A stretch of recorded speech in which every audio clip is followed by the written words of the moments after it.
Hello, everybody. I'm your host, Lucas Vasquez from the Minnesota Daily, and welcome back to another episode of In the Know, a podcast dedicated to the University of Minnesota.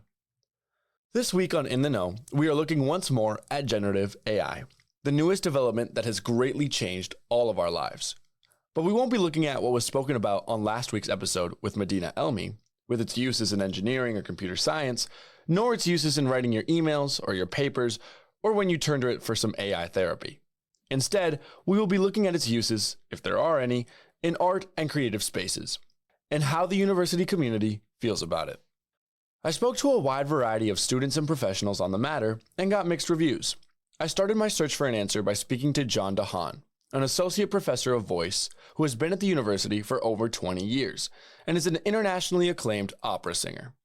He told me that while AI is an excellent tool to aid in research, he is skeptical of its use for mimicking human voice. The tenor in me will say that the human voice is not something that is in grave danger of being replaced by AI because it comes out of our bodies, right? I'll tell you, there are things like if we talk about going back in time, I have sung a lot of bel canto music. This is music from the early-ish 19th century, mostly Italian music. And the performance practices of that time period, in a lot of ways, is passed down from generation to generation. I don't know that things that I tell them, you've got to do this, you've got to start that trill on the above, you've got to do this, the vibrato always has to be constant, and I don't know that I ever read any of that in a book. I think that's things that my coaches and my voice teacher told me. And then I'm passing this on to my people, right? How does something as amorphous as that get into an AI program? So they might do a beautiful job of a tenor singing this beautiful bel canto piece, but in terms of making it historically correct, is that possible that AI would have that type of information? So it's clear that from a vocal perspective at least, AI still has some work to do. But what about the visual side? For that, I spoke to Mariana Arndt, a freelance digital artist who specializes in character design. She commented on her frustrations with generative AI in her field and how it is impacting the security of her work and of those around her. I would say my first and foremost initial thoughts are, I would say I am probably in the same field as a lot of current artists right now, a lot of digital artists, but also probably traditional artists too, of not being very fond of AI. It's been a huge thing of it is currently where it's at not being welcomed in the artistic space because it is a huge infringement of intellectual property rights, but also labor theft, and it's been used to basically kind of shortchange a lot of very talented and passionate artists who have spent their whole lives working on their skills, developing their style, their technique, and then having their work scraped off the internet and used in a bot that basically spits out something that they could have created, but with slightly different filters and way more flaws that most human artists would never in their lives make. Arndt told me about how AI is shaping the way companies are viewing the animating process. As companies are always looking to make their processes faster, easier, and cheaper, many turn to using AI. This results in the quality of animation decreasing due to AI failings. One of the number one ways to do that is to just cut people out of the process entirely. So some companies, what they're doing is they're basically having AI design characters for them, and they're using that, which is also, another big problem. Like I mentioned, AI makes a lot of mistakes because it's not perfect and it's not able to think critically in the same way that a human can. That's been one of the biggest tells of kind of being able to spot AI art and AI works is when you think about something where it's well, would I make this mistake logically? A lot of the time AI makes those simple mistakes because it, is not able to self-reflect. It's not able to look at a piece of work and then go, how could I fix this? Because it doesn't understand what's wrong in the first place. So it's been a thing where lots of studios, they will basically hire a prompter who can prompt a bunch of character designs or background designs, stuff like that. And then they cut that whole step out of the process entirely. They don't have to have a team designing any sort of backgrounds for this project that they're making. They don't have to hire a bunch of character designers. They don't have to spend weeks debating over how to do this, this, and this because they got one guy to type into a search bar, generate a princess. She did, however, tell me of one instance in which she saw an implementation of AI that she thought could be acceptable.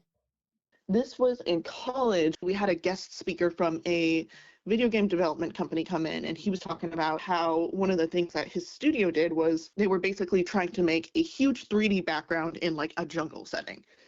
And what they ended up doing was they made all the assets of like leaves, foliage, sticks, trees, dirt, rocks, mud, all that stuff. And they basically gave it to a system that would be able to kind of like randomly place it amongst the background so that they wouldn't have to worry about populating the background with a bunch of different stuff, and they could focus on actually like building a scene. They could focus on the points of interest as opposed to all the stuff that's in the background that takes hours of tedious work of just like placing and scattering all over the place, because you're not necessarily too worried about stuff that's going to be far outside of the player's range of focus. What you really want is to focus on like what they'll be directly interacting with. And that was honestly, I think that was one of the few instances I've seen of like really well done use of AI where it was like none of the work was stolen. It was all stuff that the team had already made that was given to the bot. It genuinely did shorten the process and the efficiency of building that background because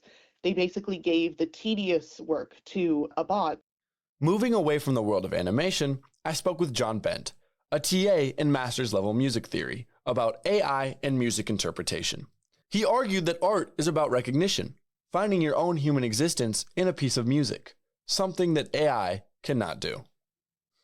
The fact of the matter is, when AI creates a piece of music about like a subject of human life or something like that, it's an imitation because AI is not a human person. So, I mean, in what way does AI express itself artistically? I don't even think the people who have developed these language models even really know that yet. I think more research needs to be done because the fact that AI is able to generate music and art, it raises questions about what the difference really is between human-generated art and AI-generated art. And as of right now, we can recognize it. But as AI becomes more advanced and it's able to make its own choices that mimic human choices so well that we can't tell. But not everyone agrees that AI lacks expression. Assistant Professor of Music Education, Adrian Davis, told me to stop pretending that this is new. We've been using predictive AI for years. Predictive AI has been around for the longest. If you have an algorithm, if you have Spotify or Apple Music or YouTube, that's AI. So we have used AI to our advantage to consume. And now I think perhaps the problems that we are seeing in AI are probably more so associated with generative AI and our ability to control what we're consuming and what we're producing and who has their hand on the control button. He then raised a point of bias that no one else I had interviewed had brought up yet.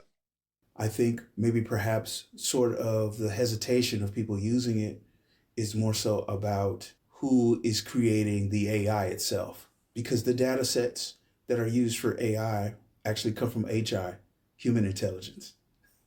So I've never heard that before. I like that. Yeah, AI comes from HI. And so whoever the humans are that are creating the data sets is what we're seeing in the AI. And in that case, whatever biases that humans have, they show up in the AI. And so I'm actually a little curious about this. So do biases show up in AI when it comes to things like such as art and music and whatnot? Like what would that look like? They could. It could perhaps be based off of whatever the art is or whatever the production is or the tools that are utilized in order to create it. I mean, whoever is creating the AI, who is it? Who are these people? Who are these shadows? Yeah. What does that look like? Because AI is a subfield of computer science. Who are these people? Are they people that look like me? I identify myself as a Black African-American male. Are we a part of that conversation? Are we a part of that creation process? In many cases, are women, LGBTQ, etc. diverse populations, are they a part of the creative process within AI? A lot of research that is showing up now is highly suggesting no, they're not. What this suggests is that if the data set is biased, the art it generates is biased. You aren't just stealing a style, you are perpetuating a stereotype. Finally, I wanted a perspective from outside the art department entirely.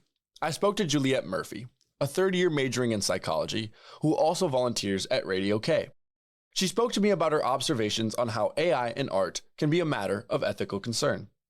Considering how AI has been used to not only I try to mimic that, but more so the environmental costs that an AI has and the way that it disproportionately impacts communities. I'm thinking specifically in the United States, but it's true everywhere, obviously.